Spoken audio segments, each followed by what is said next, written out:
नमस्कार विद्यार्थी मित्रांनो, जय हिंद. मित्रांनो, जसं की तुम्हाला सगळ्यांना माहिती आहे, राज्यसेवा मुख्य परीक्षा 2025 ह्या राज्यसेवा मुख्य परीक्षा 2025चा म्हणजे एसीचे पेपर वगैरे झालेच होते, लँग्वेजचे पेपरही झालेला होता आणि आज GS1चा पेपर जो आहे तो पार पडला. GS1च्या पेपर बाबतीत काही गोष्टी आपण डिस्कस करणं गरजेचं आहे. सगळ्यात सुरुवातीला मी हे सांगण्याचा प्रयत्न करेल की हा पेपर नेमका कसा होता आणि त्यातल्या त्यात जे इतिहासाचे प्रश्न आहेत, या इतिहासांच्या प्रश्नाविषयी आपण सखोल चर्चा करणार आहोत, ज्यामध्ये त्याचा एक्झॅक्ट बॅकग्राऊंड काय आहे तो पण सांगण्याचा प्रयत्न असेल. आणि सोबतच माझा प्रयत्न हा देखील असेल की ह्या बॅकग्राऊंड सोबतच अजून आपल्याला त्या उत्तरामध्ये काय काय लिहिणं अपेक्षित होतं. खरं तर ज्यांनी हा पेपर दिलेला आहे त्यांना खरं तर खूप खूप शुभेच्छा. म्हणजे आणि पुढील सगळ्याच पेपरसाठी ऑल द बेस्ट. आणि जे विद्यार्थी आता पुढच्या वर्षीसाठी प्रयत्न करतायत त्यांनी ह्या गोष्टी खूप लक्षात घेणं गरजेचं आहे की पेपर कसा विचारला जातो किंवा क्वेश्चन्स कसे विचारले जात आहेत. आणि यावरून खऱ्या अर्थाने आपल्याला आता खूप गोष्टी क्लिअर होणार आहेत आयोगाच्या, हे लक्षात ठेवा. त्यामुळे तुमच्या सगळ्यांचं मी आपल्या history@VIP या चॅनलवरती स्वागत करतो. मी विपुल वाघमोडे. मित्रांनो, आपण आज GS1च्या पेपरला सखोल चर्चेमध्ये घेणार आहोत, हे लक्षात ठेवा. ओके, त्यामुळे हे सेशन अगदी आरामात पहा, व्यवस्थित पहा. बघा, सगळ्यात महत्त्वाची गोष्ट, डायरेक्ट पेपर मी तुमच्या समोर ओपन करतोय, एक एक क्वेश्चन्स आपण त्याच्यावरती डिस्कस करूया. ओके, किती क्वेश्चन्स हिस्ट्रीवरती विचारले होते तर साधारणतः प्रश्न क्रमांक 1 पासून ते प्रश्न क्रमांक 6 पर्यंत जे आहेत. ओके, हा जो काही सगळा एक आपण त्याला म्हणूया की 10 मार्काचे जे क्वेश्चन्स होते, म्हणजे ज्याचं उत्तर तुम्हाला 150 शब्दामध्ये लिहायचं होतं, असे प्रश्न तुम्हाला 6 विचारलेले आहेत. आणि दुसरीकडे जे 15 मार्क्सचे क्वेश्चन्स होते, ओके, म्हणजे थोडक्यात मी म्हणेल की 250 शब्दामध्ये ज्याची उत्तर आपल्याला लिहायची होती, तिथं आपल्याला इतिहासाची प्रश्न जे विचारलेले आहेत ते 2 प्रश्न मला या ठिकाणी दिसतात. प्रश्न क्रमांक 11 आणि प्रश्न क्रमांक 11, 12 आणि 13 असे 3 प्रश्न या ठिकाणी आपल्याला पाहायला मिळू शकतात. म्हणजे 15 मार्काचे 3 प्रश्न, ओके, आणि 10-10 मार्काचे आपल्याला 6 प्रश्न, अशा स्वरूपाने हा पेपर म्हणजे इतिहासाचे प्रश्न जे आहेत ते विचारले. खूप चांगलं वेटेज MPSC न देण्याचा प्रयत्न केला. UPSCच्या धर्तीवरती MPSCनं म्हणजे UPSCच्या धर्तीवर MPSC कितपर्यंत उतरली, बऱ्याच विद्यार्थ्यांचा हा एक प्रश्न होता किंवा बऱ्याचशा अभ्यासकांचा हा एक प्रश्न आहे. मलाही या गोष्टीचं खूप जास्त उत्सुकता होती की MPSC खऱ्या अर्थानं कितपर्यंत उतरणार आहे. कारण ज्या पद्धतीनं सिलेबस, पेपर पॅटर्न, ह्या सगळ्याच गोष्टी UPSCच्या धर्तीवर होत होत्या, या पद्धतीनं MPSCनं आता कुठपर्यंत स्वतःला नेऊन ठेवलंय, तर मला असं वाटतं की बऱ्यापैकी मॉडरेट लेवलला MPSC आता तिथं आलेली आहे. नक्कीच UPSCची जी काठिण्य पातळी आहे ती खूप जास्त असणार आहे आणि जास्त आहे. तुलनेनं MPSCची काठिण्य पातळी जी आहे ती खूपच कमी आहे, किंवा मी म्हणेल की सोप्या स्वरूपाचे प्रश्न विचारले गेले होते. हा, त्यातले काही प्रश्न असे होते जे थोडेसे तुम्हाला बुचकळ्यात टाकू शकतात, परंतु जनरली जर विचार जर केला तर मी तुम्हाला इथं नक्की सांगेल की इथे जे प्रश्न विचारले गेले होते आपल्या समोर, हे प्रश्न बऱ्यापैकी सोप्या स्वरूपाचे प्रश्न होते. म्हणजे क्रिटिकली अनालिसिस करा वगैरे वगैरे असं काही विचारलं गेलेलं नाहीये. तुम्हाला हे माहिती आहे का, याला थोडंसं स्पष्ट करा वगैरे वगैरे, या स्वरूपात प्रश्न विचारले गेले होते. इवन मी बाकीच्या विषयासंदर्भातही बोलेल की भूगोलाचे प्रश्नही कसे होते. तर एक प्रकारे मी म्हणेल की भूगोलातही काही सोप्या स्वरूपाचे प्रश्न होते, स्ट्रेट फॉरवर्ड क्वेश्चन्स होते. हा, एखाद दोन क्वेश्चन थोडेसे बुचकळ्यात टाकणारे नक्कीच होते. मी म्हणेल की मॉडरेट स्वरूपाचा पेपर होता असं म्हणायला काही हरकत नाही, आणि पेपर तसाच असला पाहिजे. एक क्वेश्चन जो होता भूगोल या विषयाचा, तो डिरेक्टली करंट अफेअर वरती विचारलेला शेवटचाच क्वेश्चन त्या पेपर मधला, तो डायरेक्ट करंट अफेअर वरती विचारलेला क्वेश्चन होता. ओके, किंवा त्या करंट इव्हेंट वरतीच तो क्वेश्चन तिथं डिझाईन झालेला होता. सो अशा स्वरूपाचं थोडंसं MPSCनं करंट अप्रोच पण घेतलेला आहे भूगोलच्या बाबतीमध्ये. हिस्ट्रीमध्ये करंट अप्रोच काही नसतो, हे तुम्हाला सगळ्यांना माहिती आहे. ओके, चला अगदी वेळ न दवडता आपण आता एक एक करत या प्रश्नांना आपण डिस्कस करूया. हिस्ट्रीच्या बाबतीत विचाराल तर मी सांगितलं की मॉडरेट स्वरूपाचे आपल्याला प्रश्न पाहायला मिळतात. पहिला प्रश्न जो होता इतिहासामधला, हा बघा, मी तुम्हाला सांगितलं हमेशा की UPSC काय करते, तर UPSC आर्ट अँड कल्चर हा जो घटक आहे, म्हणजे कला व संस्कृती हा जो घटक आहे, या घटकावरती 2 क्वेश्चन हमखास विचारते आणि एक क्वेश्चन जगाच्या इतिहासावर विचारते. एमपीएससीनं पण तसंच केलं. एमपीएससीनं एक क्वेश्चन कला व संस्कृतीवरती विचारला बघा मित्रांनो. ओके, म्हणजे महाराष्ट्राचा सांस्कृतिक वारसा यावरती प्रश्न झाला आणि दुसरा प्रश्न वारकरी संप्रदाय याच्यावरती झाला. म्हणजे भक्ती आंदोलनाच्या अनुषंगाने क्वेश्चन जो आहे तो विचारला गेलेला होता, हे लक्षात ठेवा. आता जर का हे दोन क्वेश्चन आर्ट अँड कल्चरचे जर मी म्हणलं तर मग त्याच्यानंतर आलेले क्वेश्चन्स हे आधुनिक भारताच्या इतिहासावरचे क्वेश्चन्स होते. 15 मार्काच्या प्रश्नामध्ये जगाच्या इतिहासावरती एक प्रश्न हमखासपणे पाहायला मिळतो, तो म्हणजे आशिया व आफ्रिकेतील साम्राज्यवादाविषयी आपणास काय माहिती आहे. सोप्या स्वरूपातला प्रश्न होता. म्हणजे जगाच्या इतिहासावर एक प्रश्न, कला व संस्कृतीवरती 2 प्रश्न, अशा स्वरूपाने प्रश्न विचारलेले आहेत. बाकीचे प्रश्न जे होते ते प्रश्न आधुनिक भारताच्या इतिहासावरती विचारलेले आहेत. महाराष्ट्राचा आस्पेक्ट किती विचारला तर महादेव गोविंद रानडे आणि त्यांची आयडियोलॉजी याच्यावरती एक प्रश्न झालेला आहे. सो त्या अनुषंगाने आपण म्हणू शकतो की महाराष्ट्रावरती सुद्धा क्वेश्चन तुम्हाला पाहायला मिळू शकतो, हे लक्षात घेणं गरजेचं आहे. पोस्ट इंडिपेंडन्स म्हणजे आपण त्याला म्हणूया की स्वातंत्र्य उत्तर भारत, याच्यावरती एक प्रश्न आलेला होता. हे झालं विश्लेषण. आता डिरेक्टली येऊया प्रश्नावरती. प्रश्न पहिला काय बघा, भारताचा सांस्कृतिक वारसा. थोडंसं मी तुम्हाला झूम करून देतो म्हणजे अजून तुम्हाला लक्षात येईल याच्यामध्ये. ओके, चल बघा. येस, आणि आपण एकदम सखोल डिस्कशन करणार आहे. मी जे जे सांगणार आहे ते विद्यार्थ्यांनी नोट डाऊन नक्की करा. ओके, या पद्धतीनं उत्तर असायला हवं होतं. मला वाटतं की ते एक आयडियल आन्सर असू शकतं. दुसरी महत्वाची गोष्ट, जे विद्यार्थी पुढील परीक्षेसाठी तयारी करतायत त्या विद्यार्थ्यांनी ही गोष्ट खूप कटाक्षाने लक्षात घेणं गरजेचं की इतिहासामध्ये प्रश्नाची उत्तरं लिहिताना खूप डिसिप्लिन रायटिंग करावी लागते. ओके, चला पहिला प्रश्न काय बघा, भारताचा सांस्कृतिक वारसा या संदर्भात आपणास काय माहिती आहे. भारताचा सांस्कृतिक वारसा हा सगळ्यात महत्वाचा कीवर्ड या ठिकाणी तुम्हाला पाहायला मिळतो. भारताचा सांस्कृतिक वारसा याविषयी तुम्हाला काय माहिती आहे, म्हणजे थोडक्यात त्याच्याविषयी तुम्हाला चर्चा करायची आहे की भारताचा सांस्कृतिक वारसा म्हणल्याच्या नंतर आपण काय काय सांगू शकतो. What do you know about the cultural heritage of India. Okay, cultural heritage बघा, याच्यामध्ये सांस्कृतिक वारसा हा घटक खूप महत्वाचा आहे. आता सांस्कृतिक वारसा तर बघा, जो आपला जो मी म्हणेल की सब्जेक्ट आहे कला व संस्कृती, कला व संस्कृती हा जो घटक आहे, या घटकाकडे जर आपण व्यवस्थित बघितलं तर मला असं वाटतं की प्रत्येक संस्कृतीला रिप्रेझेंट करणारी काय असते, कला असते. कला हा घटक म्हणजे खऱ्या अर्थाने त्या संस्कृतीचं एक रिप्रेझेंटेशन असतं. हा एक बेसिक फंडा डोक्यात ठेवून चला. जर हे तुमच्या डोक्यात खूप क्लिअर असेल की कोणत्याही संस्कृतीचा एक माध्यम म्हणजे कला आहे, कोणत्याही संस्कृतीचं एक आत्ताचे अवेलेबल असलेले पुरावे म्हणजे कला आहे, तर आपोआप तुम्हाला या प्रश्नाचं गमक कळायला लागेल बघा, आणि तुमचं उत्तर बरोबर डिसिप्लिन रायटिंग मध्ये येईल. तर या ठिकाणी तुम्ही सगळ्यात महत्वाचा मुद्दा या ठिकाणी मला वाटतं की ऑब्झर्व करणं गरजेचं आहे. भारताच्या सांस्कृतिक वारसा संदर्भात जर बघाल तर इथं तुम्ही आता बरेचशी इन्फॉर्मेशन तुम्हाला एक्झाम्पल मध्ये लिहिणं गरजेचं आहे. मग आता इथं तुम्ही कालखंडानुसार लिहिणं मला वाटतं खूप जास्त अपेक्षित आहे की तुम्ही कालखंडानुसार थोडंसं लिहायला सुरुवात करा. जर तुम्ही कालखंडानुसार लिहित नसाल तर मग मला वाटतं की उत्तर थोडंसं भरकटू शकतं, हे लक्षात ठेवा. आता यामध्ये बघा, साहजिक आहे की हा सांस्कृतिक वारसा भारतीय लोकांच्या दैनंदिन जीवनातून किंवा त्यांच्या वागण्यातून किंवा आपण म्हणेल की राहण्यातून दिसतोच. याच्यामध्ये सगळ्यात महत्वाचा मुद्दा आहे की भारतातील आर्किटेक्चर किंवा वास्तुकला असेल, मूर्तिकला असेल, हँडक्राफ्ट असतील किंवा हस्तउद्योग असतील किंवा हस्तकला असतील, त्याच्यानंतर भारतातील जे काही मंदिरं, ओके, स्तूप, त्याच्यानंतर मूर्ती किंवा वेगवेगळे जे काही स्कल्पचर्स आहेत, या सगळ्यातून खऱ्या अर्थाने आपला वारसा जो आहे तो आपल्या समोर दिसतो. पण हा वारसा सांस्कृतिक वारसा आहे. आता बघा, सिंधू संस्कृतीला रिप्रेझेंट करणाऱ्या, सिंधू संस्कृतीला समोर दाखवणाऱ्या ज्या काही गोष्टी आहेत त्या खऱ्या अर्थाने आपल्याकडे असलेल्या हडप्पा, मोहनजोदाडो अशा शहरांची रचना, जी आपल्याला साधारणतः 1921 नंतर सापडली.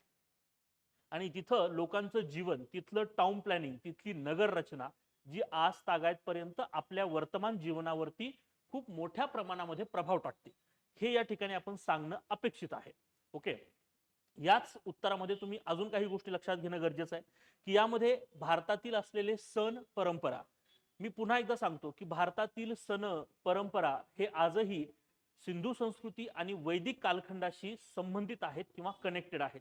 नक्कीच याचा निसर्गाशी खूप जास्त ताळमेळ आहे किंवा खूप जास्त समरस आहे, हे पण तुम्ही या ठिकाणी लिहिणं गरजेचं आहे.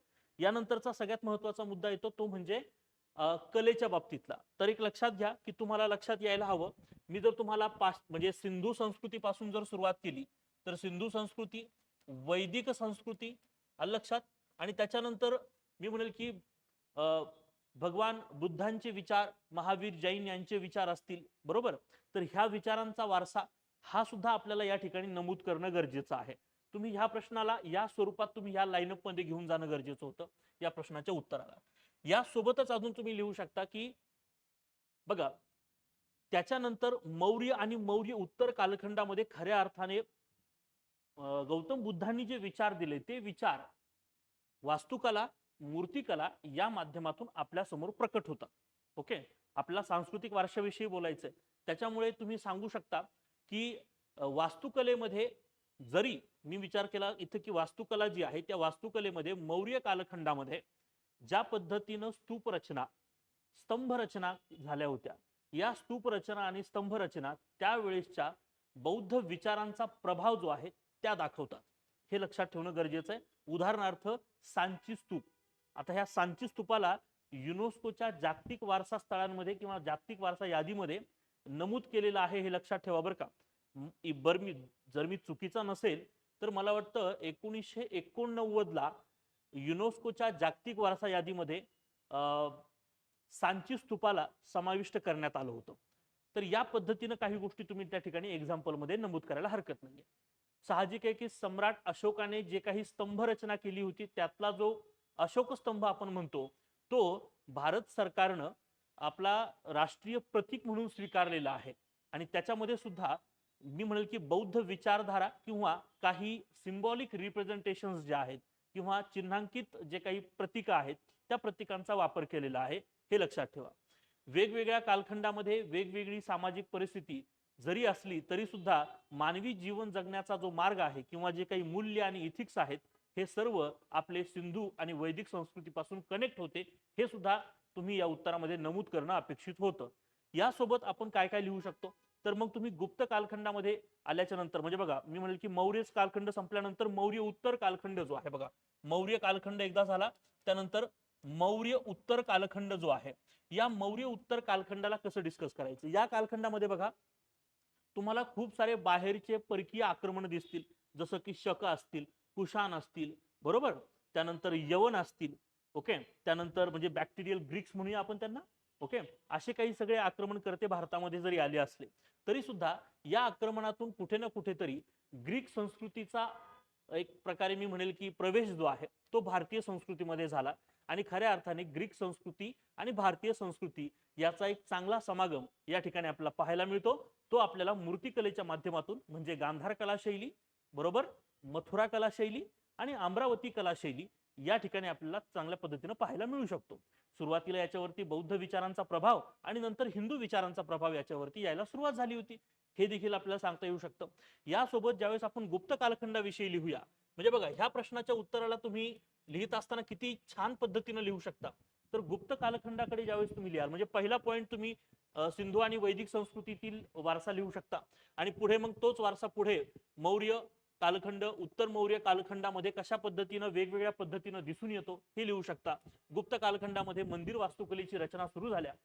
सुरुवातीला जरी ती मंदिर वास्तुकला 5 चरणांमध्ये झाल्या असल्या आणि सुरुवातीला मंडप मंदिरांची जरी स्थापना झाली असली तरी संरचनात्मक मंदिरं जी आहेत ही मंदिरं खऱ्या अर्थाने सुरू झाली. उत्तर भारतामध्ये नागार मंदिर शैली असेल, भारताच्या मध्य भागात आणि पूर्व भागामध्ये वेसार मंदिर शैली असेल आणि भारताच्या दक्षिण भागामध्ये द्रविड वास्तुकला शैली असेल किंवा द्रविड मंदिर शैली असेल, अशा विविध मंदिर वास्तुकलेनं खरं तर भारताचा मी म्हणेल की गुप्त कालखंड व त्याच्या नंतरचा हिंदू संस्कृतीतील वारसा जो आहे तो आपल्या समोर येतो. हे सुद्धा तुम्ही उत्तरामध्ये चांगल्या पद्धतीने लिहू शकता.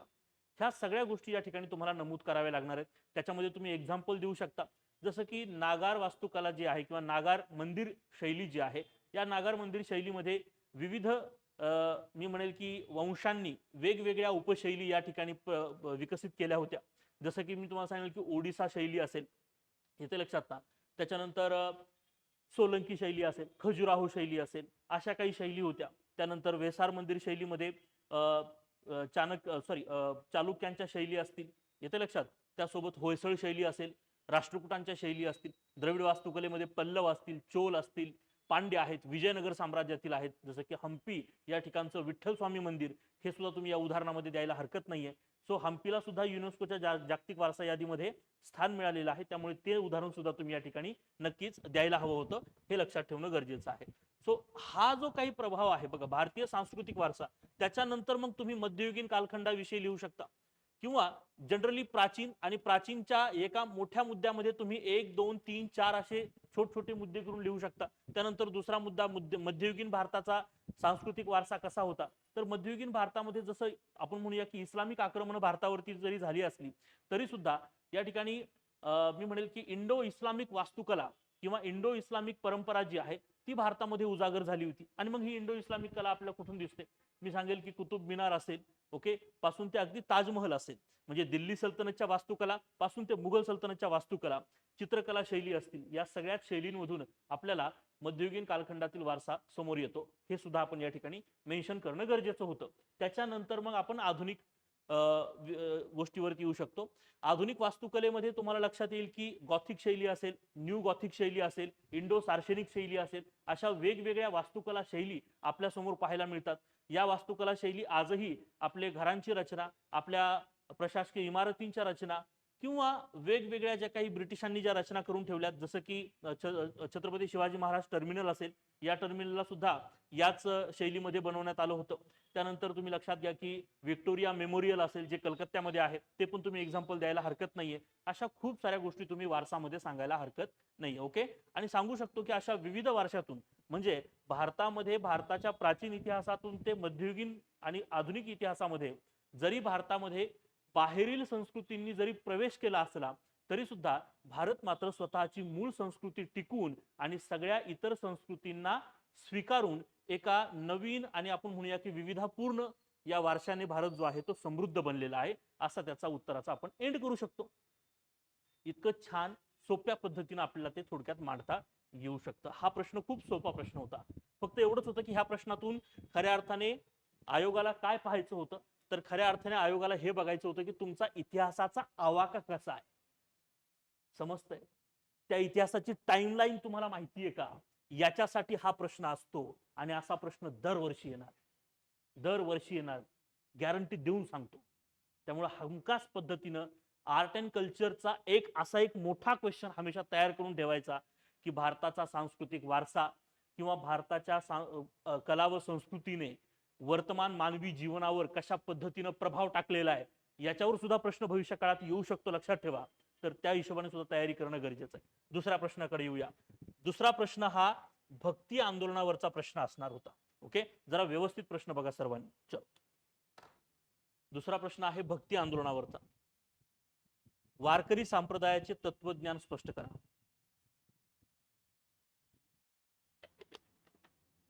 वारकरी संप्रदायाचे तत्वज्ञान स्पष्ट करा, असा प्रश्न विचारलेला आहे.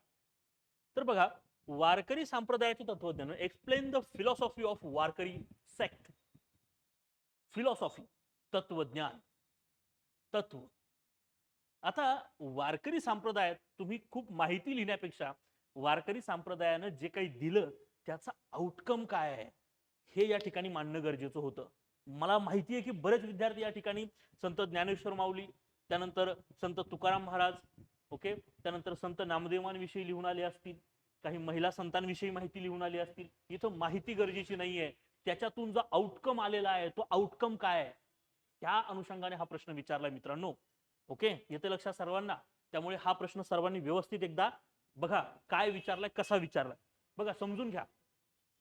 वारकरी संप्रदायाचं तत्वज्ञान स्पष्ट करा. मी हमेशा म्हणतो ना, भक्ती आंदोलनाची सुरुवातच मी एका छान वाक्यापासून हमेशा करत असतो, ते म्हणजे की भक्ती उपजे द्रविड, लाये रामानंद, प्रकट करी कबीरने सातो द्वीप नोखंड.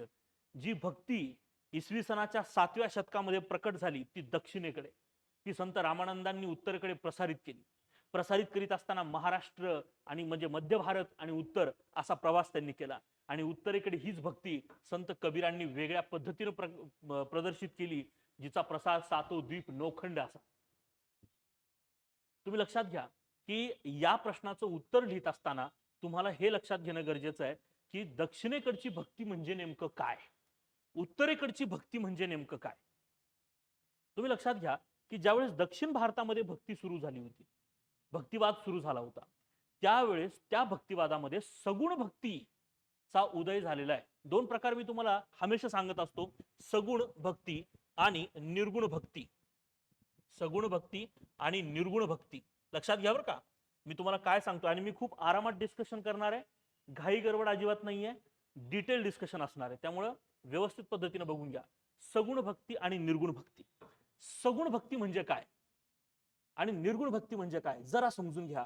सगुण भक्ती म्हणजे अशी की ज्याच्यामध्ये ईश्वराचे अनेक रूप मान्य केलेले असतात, ज्याच्यामध्ये ईश्वर वेगळा आहे आणि आत्मा वेगळा आहे असं कन्सिडर केलं जातं.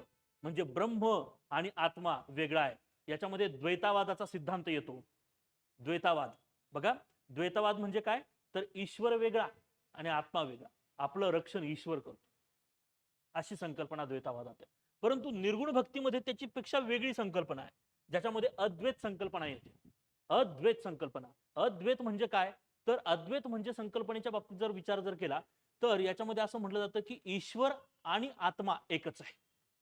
बरोबर ना. अद्वैत म्हणजे काय, तोच ईश्वर तोच आत्मा. म्हणजे जसं मी म्हटलं की संत ज्ञानेश्वर माऊली म्हणतात बघा, संत ज्ञानेश्वर माऊलींना ज्यावेळेस म्हणजे समाजामधून बहिष्कृत केलं गेलं होतं, हमेशा समाजामध्ये संत ज्ञानेश्वर माऊलींना असं म्हटलं गेलं होतं त्यांच्या ज्ञानावरती किंवा त्यांनी जे काही प्रकट केलं होतं ज्ञान त्याच्यावरती हमेशा बॅन घातला गेला होता किंवा बंद केलं गेलं होतं. त्यावेळेस सुद्धा संत ज्ञानेश्वर माऊलींना एक खूप मोठं प्रमाण दिलं होतं. रेड्याच्या तोंडून वेद वदवले होते. त्यावेळेस ज्ञानेश्वर माऊली म्हणतात, आणि कसं झालं ते तो एक किस्सा खूप छान आहे बघा, मी तुम्हाला हमेशा तो किस्सा सांगतो की ज्यावेळेस संत ज्ञानेश्वर माऊली ज्ञान प्रकट करत होते त्यावेळेस साहजिक होतं त्यावेळेची व्यवस्था अशी होती की ज्ञानावरती एका प्रमुख वर्गाचाच अधिकार होता. आणि मग साहजिक होतं की याच व्यवस्थेअंतर्गत संत ज्ञानेश्वर माऊलींना विरोध केला गेला होता. आणि ज्ञानेश्वर माऊलींनी सांगितलं की ज्ञानावरती सर्वांचा अधिकार आहे. हे सांगत असताना ते म्हटले की तुमच्या अंगी जो ईश्वर आहे तो ईश्वर माझ्या अंगी आहे. तुम्ही जर का अद्वैत सिद्धांत मान्य करत असाल तर मग तुमच्याकडचा ईश्वर किंवा तुमच्या अंतरी असलेला ईश्वर तोच माझ्या अंतरी आहे. आणि मग त्याचनुसार मग समोर त्यांना विचारण्यात आलं की मग तुमच्या आतमध्ये असलेला ईश्वर जो आहे तोच ईश्वर त्या रेड्यामध्ये असेल तर त्या रेड्याच्या तोंडून वेद वदवा. आणि मग संत ज्ञानेश्वर माऊलींनी काय केले, वेद वदवले. म्हणून म्हटलं जातं बघा, म्या हालविता पृथ्वी हाले, म्या चालविता भिंत चाले, म्या बोलविता रेडू बोले, जगाते चाळीता. ज्ञानेश्वर माऊली म्हणतात की त्या ईश्वराची महती इतकी महान आहे आणि तो चराचरामध्ये सामावलेला आहे, तो सगळीकडे आहे. याला म्हणतात निर्गुण सिद्धांत. या निर्गुण सिद्धांतामध्ये ईश्वराची भक्ती, ईश्वराचं नामस्मरण याच्यामध्ये तल्लीन असणं हे असतं, ही एक मेथड असते. ईश्वर सगळीकडे आहे. आता एक लक्षात घ्या, मी हे का सांगितलं, हा बॅकग्राऊंड जर तुम्हाला माहिती असेल तर तुम्हाला याचं उत्तर खूप इफेक्टिव्ह लिहिता येऊ शकतं. आणि मी म्हटलं ना की त्या अर्धा मार्क एक्स्ट्रा कसा घ्यायचा किंवा त्या 4.5 मार्क येत असतील तर त्याचे 5 कसे करायचे, ही सगळं गणित तुमच्या स्किलवरती आहे. आता जर इथं तुम्ही लक्षात घ्या की वारकरी संप्रदायाचं तत्वज्ञान प्रकट करत असताना तुम्ही जर असं इथं लिहिलं की महाराष्ट्रामध्ये प्रामुख्याने वारकरी संप्रदाय जो आहे, हा वारकरी संप्रदाय सगुण आणि निर्गुण या दोन्ही भक्तीचं एक समूह, आपण त्याला म्हणूया की एक संगम असलेलं तत्वज्ञान प्रकट करतो, असा जर इंट्रो तुम्ही केला तर हा सगळ्यात क्रिस्पी इंट्रो असणार आहे. या इंट्रोवरनच त्या पेपर चेकरला हे समजणार आहे की काय लेवलचा कॅन्डिडेट आहे. ज्याला सगुण भक्ती निर्गुण भक्ती हे माहिती आहे, ज्याला हे देखील माहिती आहे, त्यात तुम्ही हे पण मेन्शन करू शकता की द्वैत अद्वैत दोन्ही सिद्धांतांची मान्यता महाराष्ट्रामध्ये वारकरी संप्रदायामध्ये दिसते. तुम्ही बघा वारकरी संप्रदायाच्या ज्या काही पद्धती आहेत त्या पद्धती कशा आहेत. विठ्ठलाची भक्ती करणे, विठ्ठल ईश्वर मान्य करणे, रामकृष्ण हरी, रामकृष्ण हरी हे सगळं रूप एक आहे. विठ्ठलाचीच प्रतिमा, विठ्ठलाचं पूजन करणे, नामस्मरण करणे, अभंग करणे, बरोबर ना, आलं लक्षात ना. आणि त्याच्यामध्ये तल्लीन असणे. दुसरी महत्वाची गोष्ट, खूप उच्च कोटीची समानता या ठिकाणी आहे. भेदाभेद अमंगळ, कोणताही भेदाभेद नाही, कुणी उच्च वर्ण नाही, कुणी खालचा वर्ण नाही, कुणी स्त्री नाही, कुणी पुरुष नाही, सर्वांना भक्तीचा सारखा अधिकार आहे, हे सांगणारं वारकरी संप्रदायातील तत्व आहे. याच्यातून सामाजिक एकता निर्माण झाली जी त्यावेळेस खूप गरजेची होती.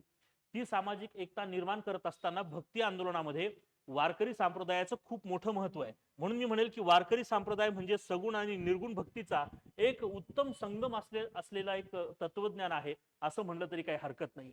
आणि मग तुम्ही लिहू शकता की वारकरी संप्रदायाचं तत्व सांगत असताना तुम्ही त्याच्यामध्ये समानता सांगू शकता, तुम्ही त्याच्यामध्ये उदारता सांगू शकता, तुम्ही दयाभावना सांगू शकता. ओके, म्हणजे अहिंसा वगैरे ह्या गोष्टी तुम्ही या ठिकाणी सांगायला हरकत नाहीयेत. त्याच्यामध्ये एकनिष्ठ ईश्वर भक्ती सांगू शकता. ओके, ईश्वराप्रती नितांत श्रद्धा असणे, नामस्मरण वगैरे ह्या गोष्टी तुम्ही सांगायला हरकत नाहीयेत. हे सगळं तत्वज्ञान दिलं. याचा इम्पॅक्ट काय हे पण पॅरलली लिहित चला. पॅरलली हा इम्पॅक्ट लिहित असताना तुम्ही नक्की सांगा की या सगळ्याच तत्वज्ञानामुळे, या सगळ्या अशा विचारांमुळे महाराष्ट्रामध्ये वारकरी संप्रदायामध्ये उच्च कोटीची समानता निर्माण झाली, सामाजिक एकोपा निर्माण झाला. लक्षात ना, जो काही सोशल डिस्क्रिमिनेशन आहे ते सोशल डिस्क्रिमिनेशन कमी झालं. लक्षात ना. आणि अशा पद्धतीने ह्या प्रश्नाच्या उत्तराचा खरा अर्थ आणि खरा गमक तुम्हाला या ठिकाणी लिहिता यायला हवा होता, किंवा इथंही अशा पद्धतीने लिहिता आला पाहिजे. मी ज्या पद्धतीने तुम्हाला एक्सप्लेन करतोय, नक्कीच तुम्हाला, आणि जे विद्यार्थी पुढच्या वर्षीच्या एक्झामसाठी प्रिपेअर करताय या विद्यार्थीने डेफिनेटली या प्रश्नांची उत्तरं नक्कीच ट्राय करायची सर्वांनीच. ओके, ठीक आहे, चलो. सो हा एक प्रश्न खूप चांगल्या पद्धतीचा प्रश्न विचारलेला होता. त्यानंतर बघा प्रश्न क्रमांक 3 काय आहे. प्रश्न क्रमांक, आता मॉडर्न इंडियन हिस्ट्रीवरती हा प्रश्न चाललाय, आधुनिक भारताच्या इतिहासावरती हा प्रश्न जो आहे तो या ठिकाणी विचारला गेलेला होता. प्रश्न काय आहे, 1914 ते 1947 या काळातील कामगार चळवळीचा आढावा घ्या. आता या ठिकाणी लक्षात घ्या, 1914 ते 1947 हा कालावधी जरा व्यवस्थित पद्धतीने ऑब्झर्व करा. या कालावधीमध्ये काय काय घडलं हे जरा बघा. तुम्ही एक लक्षात घ्या, कामगार चळवळी का घडल्या, कामगार आंदोलन का तयार झाली, का बरं ऑल इंडिया ट्रेड युनियन काँग्रेसची स्थापना झाली, का बरं 1926च्या नंतर खऱ्या अर्थाने कामगारांसाठी काही कायदे ब्रिटिश सरकारला करावे लागले, याचा जर विचार केला तर खऱ्या अर्थाने आपल्याला ह्या प्रश्नाचं उत्तर मिळू शकतं. Review the labour movement from 1914 to 1947.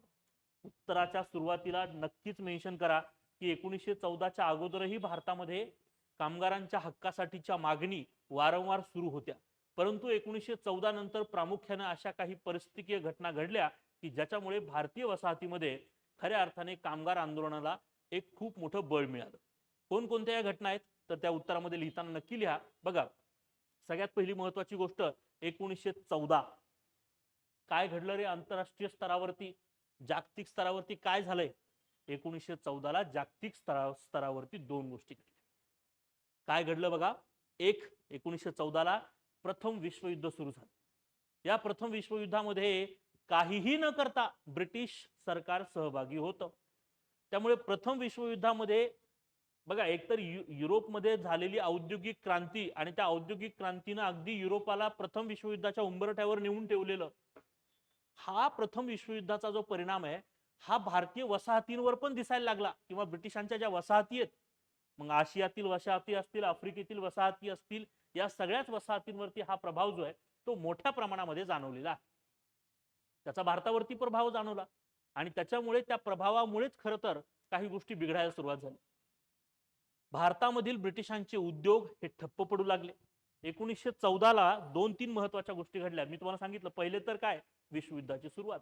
दुसरी गोष्ट, लोकमान्य टिळकांची सुटका. लोकमान्य टिळक 1914ला तुरुंगातून ते मुक्त झाले आणि ते भारतामध्ये आले. मंडालेतून ते सुटले आणि भारतामध्ये आले. आणि 1914 नंतर साधारण 1915-16 मध्ये ज्या पद्धतीनं त्यांनी होमरूल चळवळ उभा केली, अॅनी बेझंट त्याच्यामध्ये आहेतच नो डाऊट, पण ज्या पद्धतीनं ती होमरूल चळवळ सुरू केली होती त्या पद्धतीला बघा तुम्ही किती छान पद्धतीनं त्यांनी डिझाईन केलं. बघा, ही होमरूल चळवळ देशव्यापी व्हावी यासाठी जो प्रयत्न केला गेला, त्या प्रयत्नामध्ये लोकमान्य टिळकांनी काय केलं जरा बघा. लोकमान्य टिळकांनी लखनौ करार करून घेतला. हिंदू मुस्लिम विभाजन करायचं आणि भारतावरती राज्य करायचं हे जे ब्रिटिशांचं धोरण आहे, हे धोरणच लखनौ करारामध्ये मोडून काढलं लोकमान्य टिळकांनी. सामाजिक एकोपा निर्माण केला, राष्ट्रवाद निर्माण केला, समजताय. आणि या अनुषंगाने एकीकडे ब्रिटिशांना भारतीयांची गरज, दुसरीकडे ब्रिटिशांची आर्थिक हानी त्या विश्वयुद्धामध्ये होतीये. आणि अशा वेळेस कंपनीमध्ये किंवा ब्रिटिशांच्या फॅक्टरीमध्ये काम करणारे जे भारतीय आपण म्हणूया की कामगार आहेत, यांचा पगारामध्ये दिरंगाई असणं, बरोबर, यांना कामाचे तास वाढवून देणं, ह्या सगळ्या गोष्टी सुरू झाल्या होत्या. आणि या गोष्टी सुरू होत असताना म्हणजे हा अन्याय अंगावर येतोय की एकीकडे विश्वयुद्ध सुरू आहे म्हणून हे ब्रिटिश सरकार भारतीय कामगारांना अतिरिक्त काम करायला लावतायत, त्याचं वेतनही दिलं जात नाहीये. त्याच्यामुळे कामगारांचा जो असंतोष आहे तो भडकलेला आहे. आणि हा भडकलेला असंतोष, खर तर हे असंतोष वाढण्यासाठी म्हणजे असंतोष भडकला आणि त्या भडकण्यापाठीमागे लोकमान्य टिळकांनी निर्माण केलेलं जे राष्ट्रवादाचं वार आहे ते पण खूप महत्वाचं आहे यासाठी. लोकमान्य टिळकांनी ज्या पद्धतीनं राष्ट्रवाद निर्माण केला होता, अन्यायाविरुद्ध लढा किंवा अन्यायाविरुद्ध संप पुकारण्याची जी काही भूमिका आहे ती कामगारांनी आता घ्यायला सुरुवात केली. हे सगळं होतं ना होतं 1917 मध्ये बोल्शेविक क्रांती झाली. रूसमध्ये बोल्शेविक क्रांतीचं वारं पसरलं. 1917 मध्ये लॅनिन, म्हणजे मी म्हणेन की त्यांचं लॅनिनचं मूळ नाव वेगळं आहे बरं का. लॅनिनचं नाव आहे इलिच उल्यानो. या इलिच उल्यानो म्हणजेच लॅनिन यांनी काय केलं तर यांनी बोल्शेविक क्रांती केली आणि खऱ्या अर्थाने एक कामगारांचा देश, कामगारांच्या हितांचा देश, राष्ट्रवाद प्रथम ठेवणारा देश म्हणजे रूसची निर्मिती केली गेली. साम्यवादाचे वारे पसरले. हे वारे फक्त भारतात नाही पसरले, हे युरोपातही पसरले होते. पण 1917 नंतर खऱ्या अर्थाने भारतामध्ये सुद्धा कामगार चळवळीला एक वेगळंच बळ मिळालं आणि त्याचा सोर्स होता रूस, रशिया. हे पण या ठिकाणी या उत्तरामध्ये नक्कीच मेन्शन करणं गरजेचं. आणि मग त्याच्यानंतर तुम्हाला खऱ्या अर्थाने हे लक्षात यायला हवं की एक ज्या प्रकारे असहकार आंदोलन पुढे आलं, या असहकार आंदोलनाने ब्रिटिशांचे सगळे पाळंमुळं उखडून टाकली. तुम्ही लक्षात घ्या, ब्रिटिशांना हे समजून घ्यावं लागलं की भारतामध्ये प्रशासकीय, राजकीय आणि सगळ्याच अनुषंगानं जर का तुम्हाला राज्य करायचं असेल तर भारतीयांची मन नाराज करून आणि भारतीयांना विरोधात जाऊन हे तुम्हाला करता येणं अशक्य आहे. आणि या असहकार चळवळीनं ज्या पद्धतीनं देश जागा केला आणि देश एकरूप केला, 1920 ला ऑल इंडिया ट्रेड युनियन काँग्रेसची स्थापना होणं, त्याच्याही अगोदर जर बघितलं तर महात्मा गांधीजी यांनी अहमदाबाद या ठिकाणी अहमदाबाद टेक्सटाईल लेबर असोसिएशन, कामगारांच्या संप करणे, कामगारांच्या पगाराविषयी मागण्या करणं, ह्या सगळ्याच गोष्टी कुठे ना कुठेतरी ह्यासाठी खूप पूरक आहेत हे लक्षात घ्या. हा आढावा घेत असताना हे सगळे इव्हेंट्स मला त्या ठिकाणी नक्कीच मेन्शन करावे लागतील. 1926 ला फायनली या दरम्यानच्या कालखंडामध्ये कुठे ना कुठेतरी ब्रिटिश सरकारला एक समजदारीचं धोरण घेऊन या ठिकाणी फॅक्टरी ऍक्ट करावे लागलेत आणि याच्यामध्ये कामगारांच्या हिताचा विचार करावा लागेल. नक्कीच यामध्ये ॲम्स्टरडॅम गट आणि मॉस्को गट जे ऑलरेडी रूस क्रांतीमध्ये सक्रिय होते, त्यांच्या ज्या एकाच्या क्रांतिकारी विचारधारा आणि एकाच्या राजकीय विचारधारा कामगार वर्गाच्याच, तशा विचारधारा भारतातही होत्या. परंतु भारतात मात्र राजकीयपेक्षा क्रांतिकारी विचारधारेने जन्म घेतला. पुढे 1930च्या नंतर ज्या पद्धतीनं कामगारांचे म्हणजे थोडक्यात साम्यवादी विचार जे आहेत त्या साम्यवादी विचारांना एका वेगळ्या स्वरूपाने पुढे आणण्यात आलं. साम्यवादी पक्षाला दरम्यानच्या काळात बॅन जरी केलं गेलं असलं तरी पुढे जाऊन तो बॅन उठवण्यात आला. दुसऱ्या विश्वयुद्धाच्या पार्श्वभूमीवरती रूसचा दबाव ब्रिटनवर पडणं, साम्यवादी चळवळी भारतामध्ये पुन्हा एकदा सक्रिय होणं आणि कामगारांच्या हितांच्या मागण्या सुरू राहणं, हे खूप मोठं कार्य या काळामध्ये झालं होतं. त्या सगळ्याच गोष्टींना मला या ठिकाणी नक्कीच नमूद करावं लागेल हे लक्षात ठेवा. समजते तुम्हाला सगळ्यांना? ओके, तर आपण म्हणू शकतो की ह्या सगळ्या इव्हेंटला आपण या ठिकाणी अशा पद्धतीनं सिंक्रोनाइज केलं गेलं पाहिजे होतं. ओके, असं याचं उत्तर होऊ शकत होतं. त्यानंतर बघा 1946च्या पुढचा प्रश्न काय, 1946च्या भारतीय नौदलातील नाविकांच्या उठावाविषयी आपणास काय माहिती आहे? मी तुम्हाला एक गोष्ट सांगू मित्रांनो, बघा हा क्वेश्चन जो आहे ना तुम्ही जरा चेक करा व्यवस्थित. UPSC 2025 GS चा पेपर एकदा बघा, नाहीतर 2024 चे वगैरे किंवा ऑप्शनलचा एकदा पेपर बघा. Direct as it is question आलेला आहे हे लक्षात ठेवा. ओके, 1946च्या भारतीय नौदलाच्या नाविकांच्या उठावाविषयी आपणास काय माहिती आहे? आपणास काय माहिती आहे हा विचारलेला क्वेश्चन सोपा विचारलाय की तुम्हाला जे माहिती आहे ते सांगा. सांगायला गेलं तर खूप काही काही आहे. मग याची पार्श्वभूमी काय बघा आणि तो इंट्रो काय करायचा. तर साहजिक 1946 या ठिकाणी लक्षात घ्या, भारतामध्ये छोडो भारत आंदोलन सुरू झालेलं होतं. या छोडो भारत आंदोलनाचा इतका मोठा प्रभाव भारतावरती पडलेला आहे की अगदी 1946 मध्ये नौदलातील नाविकांचा उठाव या ठिकाणी घडला. खरं तर हा उठाव घडण्यापाठीमागची काय काय कारण आहेत? हा उठाव घडण्यापाठीमाग पुन्हा एकदा एक मोठं परिस्थितीकीय कारण पुन्हा एकदा सांगेल की 1939 ला सुरू झालेलं दुसरं विश्वयुद्ध, जे पुढे 1945 ला वगैरे संपलं म्हणजे, पण एक लक्षात घ्या की 1939 ला सुरू झालेलं जे मी म्हणेल की दुसरं विश्वयुद्ध आहे, या विश्वयुद्धामध्ये ज्या पद्धतीनं ब्रिटन अडकलेलं होतं आणि ज्या पद्धतीनं ब्रिटननं भारतीय सैनिकांच्या मनाविरुद्ध भारतीय सैनिकांना युद्धामध्ये ढकललं, याचा एक मोठा असंतोष भारतीय सैनिकांमध्ये. दुसरी महत्वाची गोष्ट, याच विश्वयुद्धाच्या परिणामामध्ये जर बघाल तर सैनिकांसोबत असलेली जी काही तुच्छ दर्जाची वागणूक आहे ती वागणूक, आणि त्यासोबतच सैनिकांचे पगार वेळेवर न करणं, सैनिकांच्या अवहेलना करणं, ह्या सगळ्याच गोष्टींमुळे सैनिक झालेले त्रस्त. 20,000 नाविकांनी हा मोठा बंड केलेला आहे, हे लक्षात घ्या.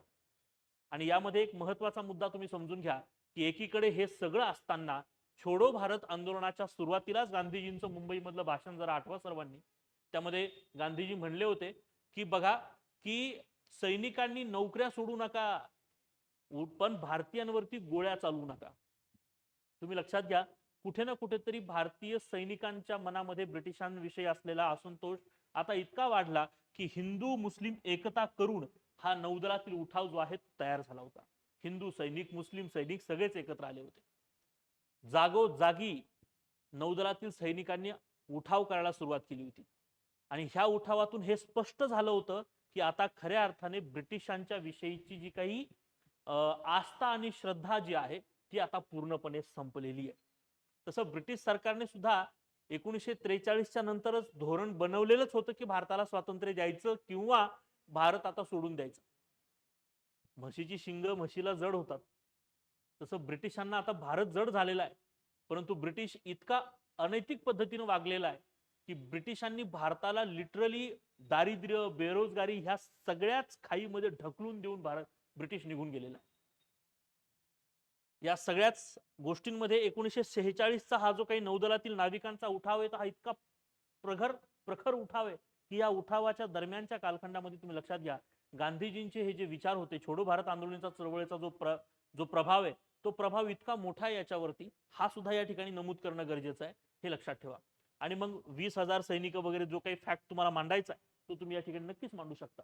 मुंबईमध्ये झालेली जे काही तलवार जहाज वगैरे असेल ते सगळं तुम्ही या ठिकाणी मांडायला हरकत नाही, येते लक्षात. ओके, सो या अनुषंगाने तुम्ही या ठिकाणी गोष्टी मेन्शन करायला हरकत नाही. त्यानंतरचा 5वा प्रश्न काय होता बघा. 5वा प्रश्न आहे, सविनय कायदेभंग चळवळीचे महत्व स्पष्ट करा. सरळ सोपा प्रश्न. मला वाटतं जर जुन्या एमपीएससीच्या पॅटर्न मध्ये जर गेलात, if I am not wrong, तर 2011च्या मुख्य परीक्षा किंवा 10चे काही पेपर असतील त्या पेपरला सुद्धा अशाच स्वरूपाचा ऍज इट इज क्वेश्चन विचारलेला आहे, सविनय कायदेभंग चळवळीचे महत्व स्पष्ट करा. इथं तुम्हाला महत्व स्पष्ट करायचं. काय स्पष्ट करायचंय?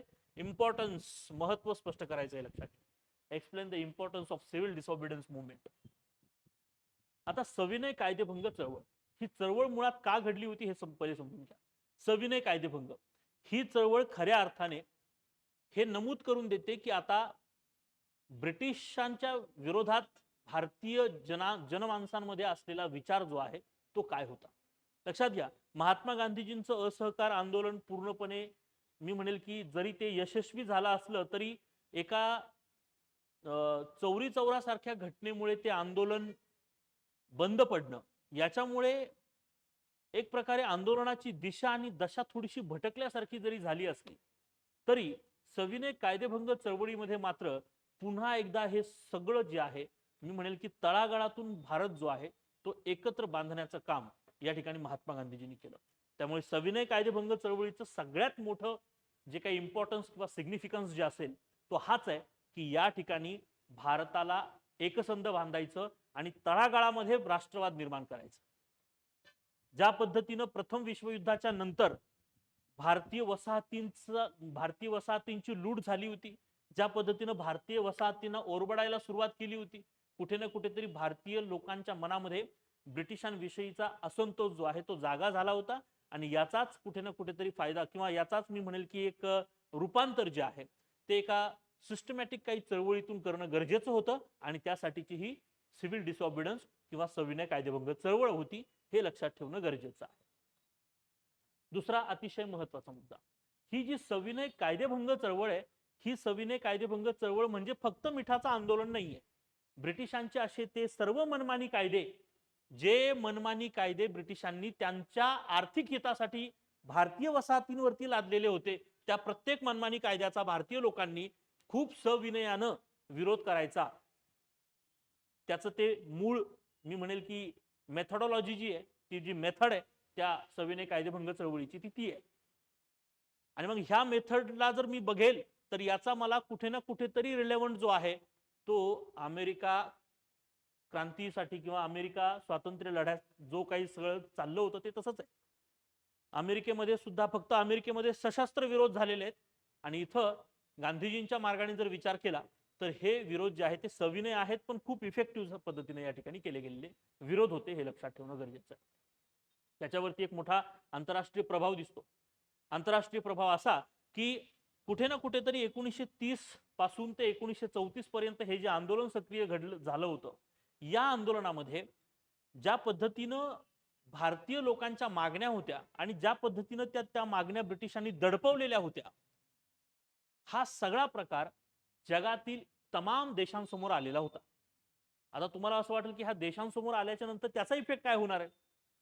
लक्षात घ्या, युरोपमध्ये याच दरम्यानच्या कालखंडामध्ये इटली सारखा हुकुमशहा राष्ट्र आणि जर्मनी सारखं हुकुमशहा राष्ट्र एक प्रकारे लोकशाहीचा गळा दाबत होतं आणि याच दरम्यानच्या कालखंडामध्ये भारतामध्ये मात्र लोकशाही पद्धतीनं आणि सविनय पद्धतीनं आंदोलनं सुरू राहिली होती.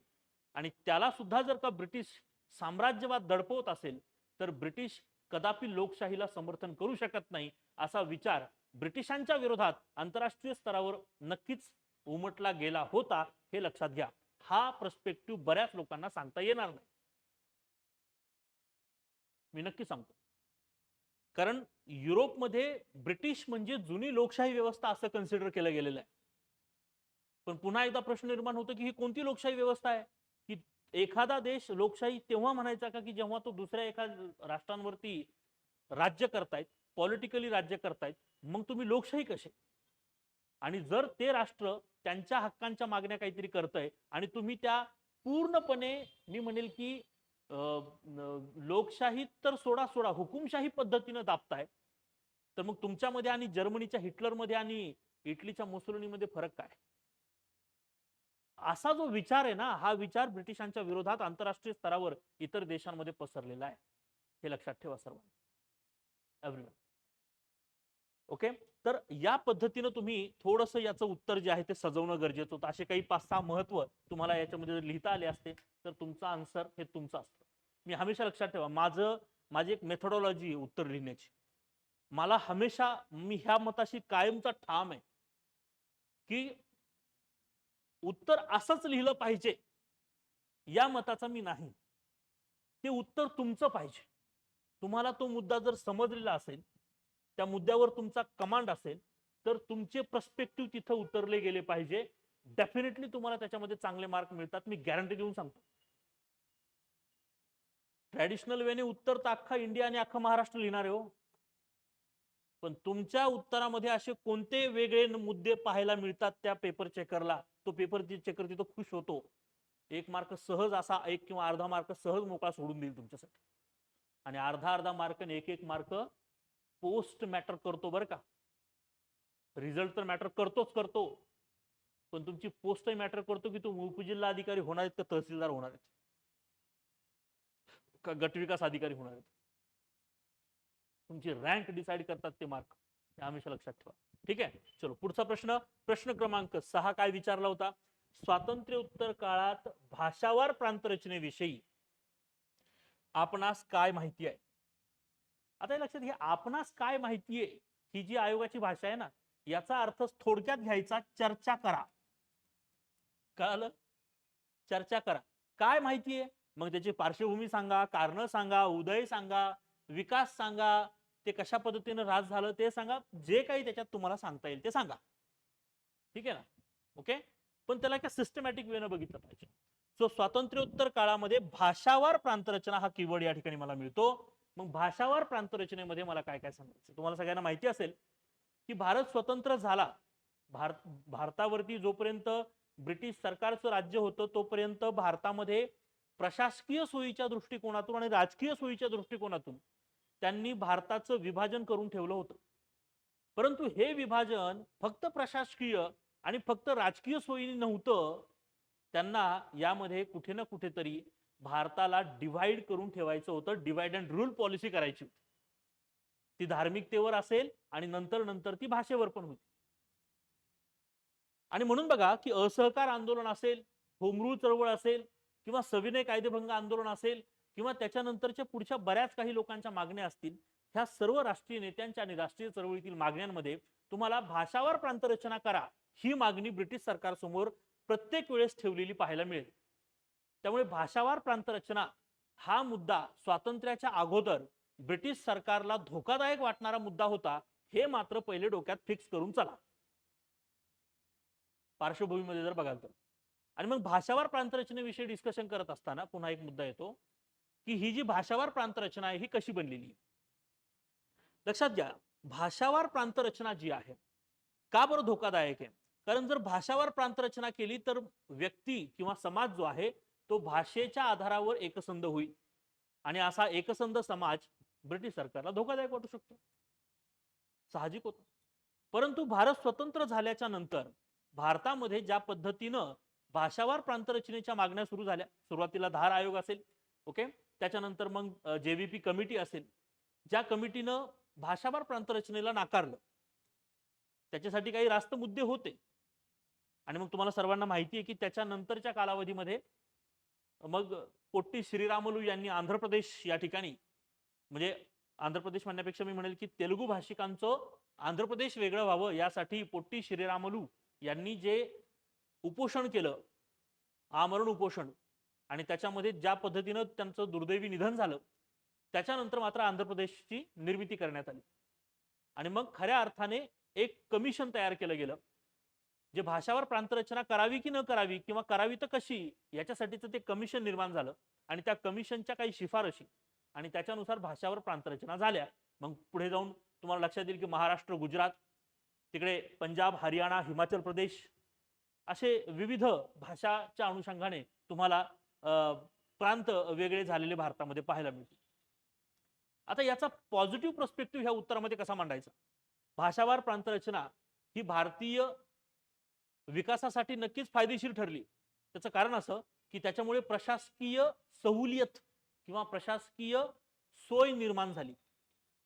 प्रादेशिक भाषा आणि त्याच्यामुळे प्रशासन, आपण त्याला म्हणूया की त्या प्रशासनामध्ये प्रादेशिक भाषा आणि त्याच्यातून असलेला जो काही एकसंधपणा आहे किंवा जो काही त्याच्यामध्ये जे साधर्म्य आहे किंवा आपण त्याला म्हणूया की समन्वय जो आहे तो समन्वय त्याच्यामध्ये साधला गेला होता. भाषावार प्रांतरचनेमुळे सामाजिक एकरूपता निर्माण झाली होती. आणि त्याच्यामध्ये सगळ्यात एक निगेटिव्ह पॉइंट हाच आहे की भाषावार प्रांतरचनेमुळे खऱ्या अर्थाने भाषिक तत्वावरती काही मुद्दे नकारात्मक पद्धतीने पण समोर यायला लागले होते. हे तुम्ही तटस्थपणे मांडायला काही हरकत नाही, ते उत्तराच्या एंड मध्ये नक्की मांडा. ओके, जसं की प्रांतामध्ये भाषेवरनं वाद निर्माण होणं, हा मुद्दा त्या ठिकाणी तुम्ही त्या उत्तराच्या एंड मध्ये नक्कीच मांडू शकता. हे लक्षात ठेवणं गरजेचं आहे. भाषावार प्रांतरचना स्वातंत्र्योत्तर कालखंडामध्ये भाषावार प्रांतरचनेचा फक्त प्रवास सांगू नका, तर ती भाषावार प्रांतरचना कशा पद्धतीनं पॉझिटिव्ह आहे, ती ब्रिटिश सरकारच्या टायमिंग मध्ये सुद्धा पॉझिटिव्ह होती, पण ती ब्रिटिश सरकारला धोकादायक कशी होती ही पार्श्वभूमी सांगून उत्तराला सुरुवात करा. भाषावार प्रांतरचनेचा प्रवास सांगा आणि एंड करताना भाषावार प्रांतरचनेविषयी तटस्थ मत मांडायला नक्की म्हणजे विसरू नका. किंवा मला वाटतं की ज्या विद्यार्थ्यांनी अशा पद्धतीने उत्तर लिहिलं असेल, छान पद्धतीने त्याने ते उत्तर जमवलेलं असेल, लक्षात ठेवा. ओके, सो हे 6 प्रश्न जे आहेत ते 10 मार्क्सचे प्रश्न होते. त्यानंतर बघा आता पुढचा क्वेश्चन जो आहे बघा, हे पुढचे क्वेश्चन्स पेक्षा यामध्ये आता हे भूगोलाचे वेगळ्या विषयाचे क्वेश्चन्स आहेत. यामध्ये बघा हा सेक्शन बी म्हणजे 15 मार्क्सचे जे क्वेश्चन्स आपल्याला समोर मिळतात त्या क्वेश्चन्स कडे जर आपण फोकस करूया. ओके, 3 प्रश्न आपल्याला तसे पाहायला मिळतात. बघा कोणकोणते क्वेश्चन आहेत ते 15 मार्क्सवाले, ज्याच्या 250 शब्दांमध्ये उत्तर लिहायची होती. तर सगळ्यात महत्वाचा प्रश्न क्रमांक 11, भारताच्या आर्थिक विकासासंदर्भात न्यायमूर्ती महादेव गोविंद रानडे यांचा विचार स्पष्ट करा. न्यायमूर्ती महादेव गोविंद रानडे. आता लक्षात घ्या, गो रानडे, महादेव गोविंद रानडे आणि त्यांचे मी म्हणेल की जे काही इकॉनॉमिकल डेव्हलपमेंट विषयीचे जे काही थॉट्स आहेत, या थॉट्स विषयी थोडंसं आपल्याला चर्चा करावी लागेल. तर महादेव गोविंद रानडे हे फक्त ब्रिटिश सरकारच्या वसाहतिक शोषणाच्या विरोधातच नव्हते. माझा शब्द नीट बघा, याची सुरुवात याच पद्धतीने ज्या विद्यार्थ्यांनी केली असेल, म्हणजे ही सर्वात चांगली सुरुवात असू शकते की महादेव गोविंद रानडे हे व्यक्ती फक्त आणि फक्त ब्रिटिशांच्या वसाहतिक शोषणाच्या विरोधात नसून ते भारतीय समाजाच्या निष्क्रियतेविषयी सुद्धा प्रश्न उभा करत होते. आणि भारतीय आर्थिक अधोगती ही फक्त ब्रिटिशांच्या आर्थिक शोषणातूनच नाही, तर आपल्या निष्क्रियतेमुळे सुद्धा आहे, हे तटस्थ मान्य करणारे व्यक्ती आहेत. ही त्यांची आयडियोलॉजी लक्षातच ठेवून चला. त्यामुळे त्यांनी ब्रिटिशांना आर्थिक मुद्द्यांवरती तर विरोध केलेलाच आहे, हे लक्षात ठेवायचं. ओके, ते नक्कीच ब्रिटिशांच्या वसाहतिक धोरणांवरती त्यांनी प्रचंड टीका केल्या त्यांच्या कारकिर्दीमध्ये. आणि सोबतच त्यांनी समन्वयाचं धोरण साधून आर्थिक विकास कसा करता येईल याकडे त्यांनी वाटचाल केलेली आहे. समन्वयाचं धोरण म्हणजे काय, तर ब्रिटिश आणि भारतीय या दोघांमध्ये समन्वय साधून कशा पद्धतीने आर्थिक विकास करता येईल, कशा पद्धतीने वसाहतिक शोषण रोखता येईल याचा प्रयत्न केलाय. तुम्हाला सर्वांना माहिती आहे की ज्यावेळेस दख्खनचे दंगे घडले होते, त्यावेळेस खऱ्या अर्थाने शेतकऱ्यांची बाजू जी आहे ती मांडण्याचा प्रयत्न सुद्धा झालेला आहे. आणि त्याच्यानंतरच्या काळात सुद्धा शेतकरी आंदोलनामध्ये सुद्धा शेतकऱ्यांच्या बाजू त्यांनी वारंवार मांडल्या. आणि शेतकऱ्यांवरती आर्थिक शोषण जे होतंय, ते आर्थिक शोषण ब्रिटिशांनी बंद करावं या मुद्द्याला त्यांनी ठामपणे मांडलेलं आहे, हे पण लक्षात घ्या.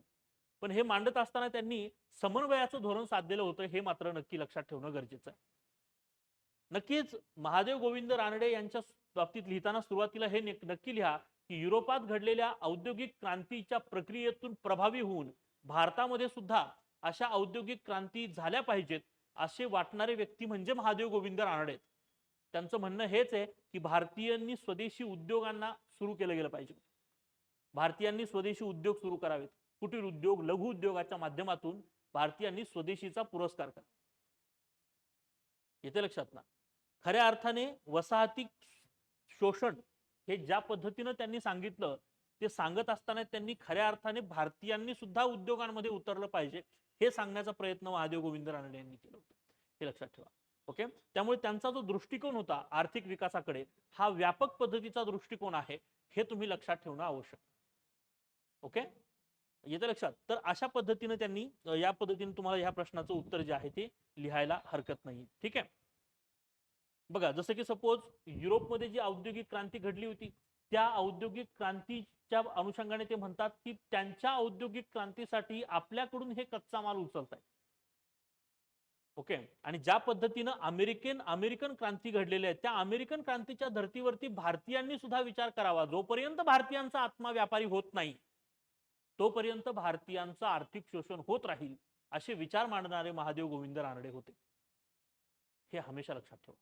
ओके, त्यानंतर पुढचा प्रश्न बघा काय आहे. पुढचा प्रश्न आहे, भारतीय राष्ट्रीय चळवळीतील जहालवादी गटाचा उद्देश व कार्यपद्धती स्पष्ट करा.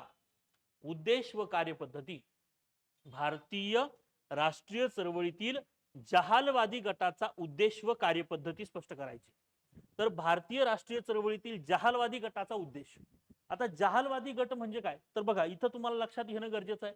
तुम्ही याच्यामध्ये इंट्रो मध्ये कंपेअर करून पण लिहू शकता की ज्या पद्धतीने राष्ट्रीय काँग्रेसमध्ये किंवा राष्ट्रीय चळवळीमध्ये एक जहालवादी गट जो आहे तो खऱ्या अर्थाने 1893च्या नंतर सक्रिय सुरू झाला आणि तो 1905 पासून ते 1920 पर्यंत अधिक सक्रिय राहिला. जहालवादी गटाचं जे धोरण आहे ते खऱ्या अर्थाने स्वराज्य निर्मिती, ओके, याकडे हे धोरण होतं, हे लक्षात ठेवा. परंतु उद्देश जरी जहाल आणि मवाळांचा साम्य असला, समान असला, तरी मात्र कार्यपद्धती मात्र थोडीशी वेगवेगळी होती. ज्या पद्धतीने मवाळ हे ब्रिटिशांप्रती निष्ठावान होते, जहाल मात्र ब्रिटिशांप्रती अजिबात निष्ठावान नव्हते. त्यांचं सरळ सरळ म्हणणं होतं की आम्ही आमच्याकडची धोरणं, आमच्याकडचे बदल, आमचा लढा आम्ही आमच्या पद्धतीनं करू, तुमच्या पद्धतीने का करू. समजताय. म्हणजे मी जसं म्हणतो ना की समाज सुधारकांमध्ये 3 फळ्या होत्या, त्या पद्धतीनं राष्ट्रीय चळवळीतील नेते मंडळींमध्ये सुद्धा 3 विचारधारा आहेत. जसं समाज सुधारकांमध्ये पहिल्या गटातील समाज सुधारक हे विदेशी शिक्षणातून प्रेरित झाले आहेत आणि विदेशी धर्तीवरती भारतामध्ये सामाजिक सुधारणा झाल्या पाहिजे असे म्हणणारे समाज सुधारक वेगळे, राजाराम मोहन रायांसारखे. दुसऱ्या गटामधले समाज सुधारकांच्या बाबतीत जर मी बोलेल तर मग दुसऱ्या गटातील समाज सुधारक जरी पाश्चात्य शिक्षणातून शिकलेले असले तरी सुद्धा आमच्याकडच्या सामाजिक सुधारणा ह्या आमच्या तत्वाने झाल्या पाहिजे असे म्हणणारे वर्ग वेगळे. समजताय. ओके. आणि तिसऱ्या गटातील समाज सुधारक म्हणजे थोडक्यात असे की जे मी म्हणेल की अँग्लो व्हर्नॅक्युलर एज्युकेशन घेतलेली माणसं आहेत, देशी शिक्षण शिकलेली माणसं आहेत आणि आपल्याच धर्तीवरती आपल्या पद्धती बदलल्या पाहिजे असं म्हणणारी माणसं महात्मा ज्योतिबा फुले. त्याच पद्धतीनं राष्ट्रीय चळवळीमध्ये सुद्धा जे काही राष्ट्रीय नेते आहेत त्यांच्या बाबतीत सुद्धा अशीच विचारधारा येतात की सुरुवातीला म्हणजे 1885च्याही अगोदर म्हणजे राष्ट्रीय काँग्रेसच्या स्थापनेच्या अगोदरचे जे काही राष्ट्रीय चळवळीतील नेते आहेत, या राष्ट्रीय चळवळीतील नेत्यांचं जे धोरण आहे ते सरळ सरळ काय आहे तर ब्रिटिशांप्रती समन्वयाचं कार्य. पुढे जाऊन जो मवाळ गट येतो त्या मवाळ गटाचं धोरण हेच आहे की समन्वयापेक्षा ब्रिटिशांच्या मी म्हणेल की ब्रिटिशांच्या सत्सक विवेक बुद्धीचा आदर करून आपले फायदे किंवा आपले हक्क त्यांच्याकडून मिळवून घेणे. आणि जो तिसरा वर्ग आहे जहाल वर्ग, या वर्गाचं सरळ सरळ म्हणणं आहे की स्वाभिमान लक्षात घ्या. ओके. की हा देश आमचा आहे, बरोबर. या देशामध्ये ज्या काही राजकीय सुधारणा करायच्या त्या आम्ही करू. तुम्ही त्या राजकीय सुधारणेचं मी म्हणेल की तुम्ही त्या राजकीय सुधारणा म्हणजे ब्रिटिशांनी त्या राजकीय सुधारणा उकट्या घेऊ नयेत. समजतंय.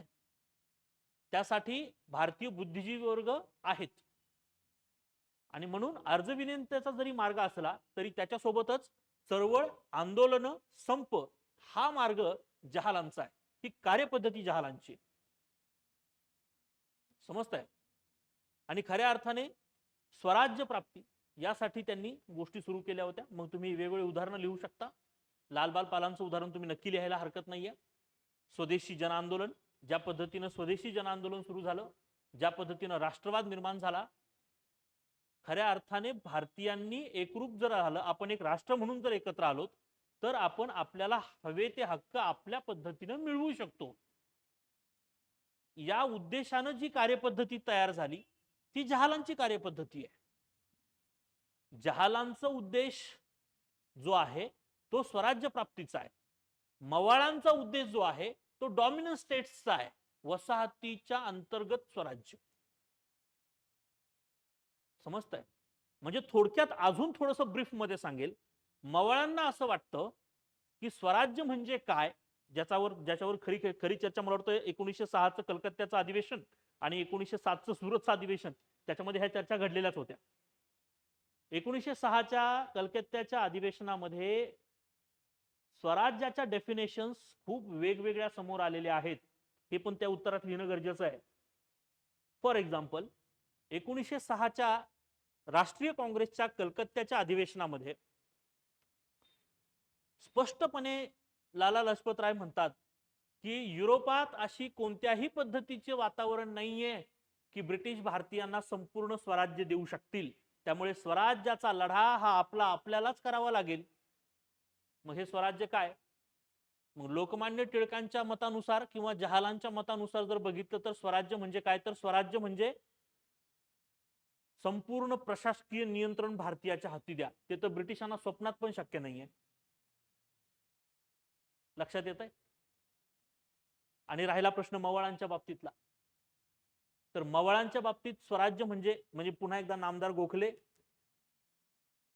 दिनिशा वांछा आणि फिरोजशाह मेहता असे जे प्रमुख मवाळ मंडळी आहेत त्यांच्या हिशोबाने जर विचार केला तर स्वराज्य म्हणजे काय, तर ब्रिटिश साम्राज्य अंतर्गत जे काही डॉमिनंट स्टेट्स मिळतील किंवा जे काही स्वायत्तता मिळेल ते स्वराज्य होय. तर स्वराज्याच्या मुख्य व्याख्या ह्या तशाही स्पष्ट नव्हत्याच. त्यामुळे लक्षात घ्या की जहालवाद्यांची स्वराज्याची व्याख्या ही खूपच प्रखर आणि टोकाची होती आणि ती खऱ्या अर्थाने संपूर्ण स्वराज्याची होती, हे लक्षात ठेवणं गरजेचं आहे. हे या प्रश्नामध्ये तुम्ही नक्कीच नमूद करायचं. आणि त्याच्यानंतरचा शेवटचा प्रश्न या प्रश्नपत्रिकेमधला जो आपल्याला विचारला होता तो आहे आशिया व आफ्रिका, आशिया व आफ्रिकेतील साम्राज्यवादाविषयी आपणास काय माहिती आहे. मी वारंवार शिकवताना सांगत असतो की साम्राज्यवाद, समाजवाद किंवा साम्यवाद किंवा समाजवाद साम्यवादाचा नंतर विचार करू. साम्राज्यवाद म्हणजे भांडवलशाहीतून साम्राज्यवाद कसा जन्म घेतो ही जर प्रक्रिया कळाली तर साम्राज्यवाद पूर्ण समजतो. तर लक्षात घ्या, ज्या वेळेस तुम्ही भांडवलशाहीच्या अनुषंगाने विचार करता, तुम्ही थोडंसं ब्रिटिश किंवा युरोपीय राष्ट्रांकडे बघा ज्यांनी आपल्यावरती इकॉनॉमिकल राज्य केलं 1857च्या उठावापर्यंत. म्हणजे ब्रिटिश एक कंपनी होती तोपर्यंतचा विचार करा. ज्या पद्धतीनं ब्रिटिशांनी आपल्याकडे आले आणि ब्रिटिशांनी भारत ही फक्त आणि फक्त कच्च्या मालाचा सोर्स किंवा कच्च्या मालाचा स्रोत म्हणूनच बघितलं भारताकडे. त्याच्यामुळे भारतातून काय मिळेल तर त्यांना उपयोगी असलेला कच्चा माल मिळेल, तो घ्यायचा, त्यांच्याकडे जायचं, पक्का माल तयार करायचा इंग्लंडमध्ये जाऊन आणि मग तो जगभरामध्ये त्याच्यावरती व्यापार करायचा. हा एक त्यांच्या औद्योगिक क्रांतीतून निर्माण झालेल्या गरजेचा भाग आहे. गरज ही गरज कधी साम्राज्यवादात बदलली हे ना ब्रिटिशांना कळालं ना भारतीयांना कळालं. आणि म्हणून हमेशा बघा क्रांतिकारकांनी विशेष करून शहीद भगतसिंगांनी हमेशा इम्पेरियलिझम साम्राज्यवादाचा विरोध केलेला आहे. ते म्हणतात की तुम्ही ज्या पद्धतीनं तुम्ही राज्यकर्ते नाहीयेत, तुम्ही रूलर्स नाहीयेत, तुम्ही कोण आहात, तुम्ही साम्राज्य निर्माण करणारे साम्राज्यवादी तुम्ही आहात. साम्राज्यवादी ही खूप निगेटिव्हली संकल्पना या ठिकाणी येऊ शकते.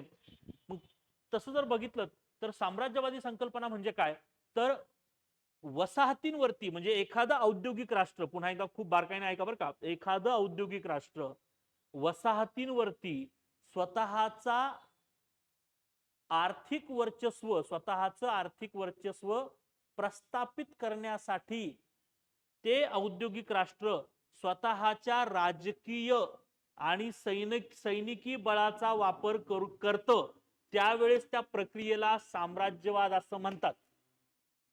जेवढ्या जास्तीत जास्त वसाहती आपल्याला मिळतील तेवढं आपलं साम्राज्य स्ट्रॉंग बनेल. हे साम्राज्य कोणतं साम्राज्य आहे? हे औद्योगिक साम्राज्य, हे आर्थिक साम्राज्य. That is exactly what imperialism. ठीक आहे. तर मग ही जर प्रक्रिया, म्हणजे हे जर का तुम्ही इंट्रो मध्ये लिहू शकलात तर मी म्हणेल की तिथंच तुम्हाला बऱ्यापैकी तिथं म्हणजे पेपर चेकर हात मोकळा करणारे डायरेक्ट, हे लक्षात ठेवा. ओके. मग बघा, आशिया आणि आफ्रिकेतील साम्राज्यवादाविषयी आपणास काय माहिती आहे. आशिया आणि आफ्रिका, आता जसं की आशियामध्ये भारतामधील साम्राज्यवाद, भारत म्हणजे बघा आशियामधला साम्राज्यवाद म्हणजे भारतावरती वसाहतिक राज्य निर्माण करायचं, चीनवरती काही एरियाज मध्ये वसाहतिक राज्य निर्माण केलं. उलट ब्रिटिशांच्या साम्राज्यवादाचा इतका प्रभाव आशियामध्ये पडला की स्वतः जपान सुद्धा साम्राज्यवादी राष्ट्र बनलो. हे पण तुम्ही त्या ठिकाणी नक्की नमूद करा. जगाच्या इतिहासाचा प्रश्न आहे, औद्योगिक क्रांतीच्या परिणामाचा प्रश्न आहे, हे लक्षात ठेवा. त्यामुळे औद्योगिक क्रांतीचा परिणाम म्हणजे खऱ्या अर्थाने साम्राज्यवाद असं लिहायला हरकत नाहीये. इंट्रो मध्ये ह्या सगळ्या गोष्टी करणं गरजेचं होतं. आणि मग तुम्ही हे पण लिहा की भारतामध्ये साम्राज्यवाद कसा केला, कच्च्या मालाचा सोर्स म्हणून त्यांनी हमेशा बघितलेलं आहे. त्याच पद्धतीनं त्यांनी आफ्रिकेतील राष्ट्रांकडे पण बघितलं. If I am not wrong, मी जर चुकीचं नसेल तर 1880 पासून ते 1914 पर्यंत, आणि त्याच्यामध्ये सुद्धा ती जी काही बर्लिन काँग्रेस झालेली आहे, त्या बर्लिन काँग्रेसमध्ये तर सोयीस्करपणे आफ्रिकेला तुकड्या तुकड्यामध्ये वाटलं ह्या लोकांनी, युरोपीय राष्ट्रांनी, युरोपीय व्यापारी राष्ट्रांनी बर्लिन काँग्रेसमध्ये. ते पण तुम्ही त्या ठिकाणी नक्कीच मेन्शन करा. बघा, हे काही पाठबीट करायची गरज नसते. ते एकदा ते वाचलं, त्याच्यामध्ये क्रिस्टल क्लिअरिटी आली ना की बरोबर तुम्हाला ते लिहिताना सुचायला लागतं सगळंच. म्हणजे मी हे डिस्कशन करतोय काय, मी काय तुम्हाला काय सगळं काय त्याच्या अगोदर बघून येऊन डिस्कशन नाही. हे प्रश्न बघितले की ते आपल्या डोक्यात यायला सुरुवात होते की याचे उत्तर काय काय असू शकतात, याच्यामध्ये आपण काय काय अजून मेन्शन करू शकतो. नक्कीच याच्याकडे अजून एखादा पर्स्पेक्टिव्ह कोणत्या विद्यार्थ्यांकडे असतील तर नक्कीच तुम्ही ते कमेंट बॉक्समध्ये नक्की मांडा, आपण त्याच्यावरही चर्चा करूया. कारण इतिहासामध्ये इतिहास हा विषयच असा आहे की ज्याच्यामध्ये तुमचे पर्स्पेक्टिव्ह सुद्धा मान्य केले जातात. ओके, मग बघा या ठिकाणी की आशियामध्ये ज्या पद्धतीनं वसाहतींवरती जास्तीत जास्त वसाहतींवरती जर कब्जा मिळवला तर तो सबकॉन्टिनेंट किंवा कॉन्टिनेंट आपला असेल, तर साहजिक आहे की कच्च्या मालाचा मोठा पुरवठा आपल्याला असेल तर आपण आर्थिकदृष्ट्या प्रबळ बनू. हे साम्राज्यवादाच्या पाठीमागचा विचार आहे. ओके, आणि याच विचाराने आशियातील राष्ट्रांवरती कब्जा आहे, याच विचाराने आफ्रिकेतील वेगवेगळ्या राष्ट्रांवरती, ज्या पद्धतीनं काँगो या प्रदेशावरती ज्या पद्धतीने अन्याय केले गेलेत, मग ते ब्रिटिश, फ्रान्स, पोर्तुगाल व्यापाऱ्यांनी हे खूप जास्त मोठ्या प्रमाणात केलेलं आहे. हे सगळं त्या ठिकाणी तुम्हाला मेन्शन करावं लागणार आहे. ओके, सो अशा पद्धतीनं म्हणजे बघा ते 6 प्रश्न आणि हे 9 प्रश्न, 6 प्रश्न आणि हे 3 प्रश्न, जे टोटल 9 प्रश्न या पेपरमध्ये आपल्याला विचारले. तुम्ही 6 प्रश्न 10-10 मार्क इच, म्हणजे ते 60 मार्क, आणि हे 15 त्रिक 45, म्हणजे किती झाले ते 60 आणि 40 100, आणि ते इकडे 5 म्हणजे 105 मार्काला तुम्हाला इतिहास विचारलेला आहे. जगाच्या इतिहासावर हा शेवटचा प्रश्न, आर्ट अँड कल्चर वरती सुरुवातीचे 2 प्रश्न आणि मधले बाकीचे क्वेश्चन्स जे आहेत ते आधुनिक भारताच्या इतिहासावरती विचारले होते मित्रांनो, लक्षात ठेवा. त्यामुळे मी हमेशा म्हणेल की एमपीएससीनं हे आता फिक्स केलंय, आपल्याला दिसलंय एमपीएससीचा एक पाऊल पडलंय, त्या पावलावर पाऊल ठेवून आता आपण पुढच्या विद्यार्थ्यांनी अभ्यास करायला हरकत नाहीये. ज्या विद्यार्थ्यांनी पेपर दिले असतील त्या विद्यार्थ्यांसाठी महत्वाची सूचना, खरं तर आता आज रविवार आहे, आज जीएसचा मला वाटतं पेपर संपला आज. आता परत तुम्हाला नेक्स्ट वीक मध्ये परत तुमचे जीएस 2 आणि 3 पेपर मला वाटतं पुढचे जीएस चे पेपर असणार आहेत. ओके, तर ते व्यवस्थित करून घ्या ते पेपर्स वगैरे. तोपर्यंत जास्त टेन्शन घेऊ नका की मी काय उत्तर लिहिलंय काय नाही लिहिलंय. जो न्याय दिला तो दिला ह्या पद्धतीने लक्षात राहा. जो पेपर झालाय त्याचा जास्त विचार करू नका. पुढच्या पेपर्सला प्रॉपरली एकदा रिकॉल करा, रिवाइज करा, समराईज करत चला सगळ्या गोष्टी व्यवस्थित पद्धतीनं. ओके, जे विद्यार्थी सध्या मेन्स देत आहेत त्या विद्यार्थ्यांना खरं तर खूप खूप शुभेच्छा, आणि खूप पॉझिटिव्ह राहा, खूप कॉन्फिडंट राहा. ओके, रायटिंग करत राहा, स्वतःच्या रायटिंग स्किलवरती हमेशा भरोसा ठेवा, हे लक्षात ठेवा हमेशा.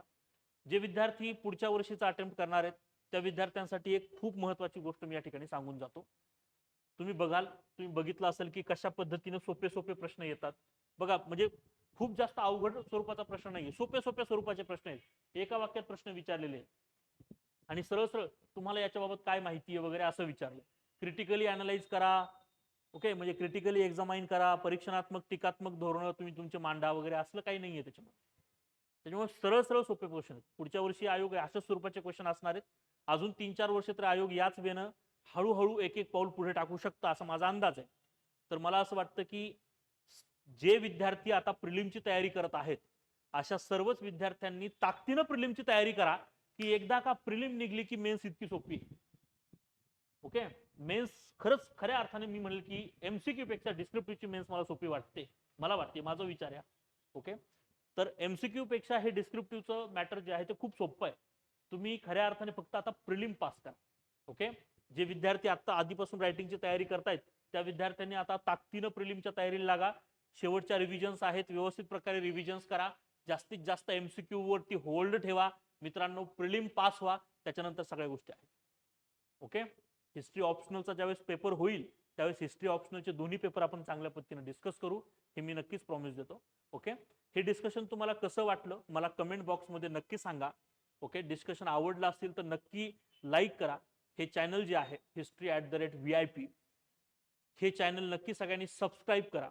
ओके, तुमच्याच सेवेसाठी हे चॅनल सुरू केलेलं आहे आणि अशाच पद्धतीनं मला फ्रीली या ठिकाणी गोष्टी सांगता येतील त्यासाठी हे चॅनल मी सुरू केलेलं आहे, तुमच्यासाठी सुरू केलेलं आहे.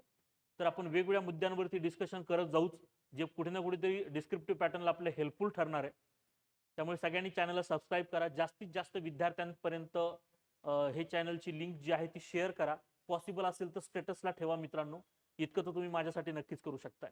ओके, कारण मी तुमच्यासाठी इतकं करतोय तर किमान तुम्ही ही चॅनलची लिंक जी आहे ती तुम्ही तुमच्या स्टेटसवर तर नक्कीच ठेवू शकता. ओके, तर मला वाटतं की ह्याच चांगल्या उद्देशाने आपण जी चळवळ सुरू केलेली आहे की हिस्ट्रीच्या बाबतीत किंवा हिस्ट्री मग तो ऑप्शनल असेल किंवा जीएस असेल त्याच्या संदर्भात जे काही देता येईल, जे काही सर्व करता येईल ते सगळं आपण करतोय याच्यावरती. ओके, तुमचं सगळ्यांचं यामध्ये स्वागत आहे.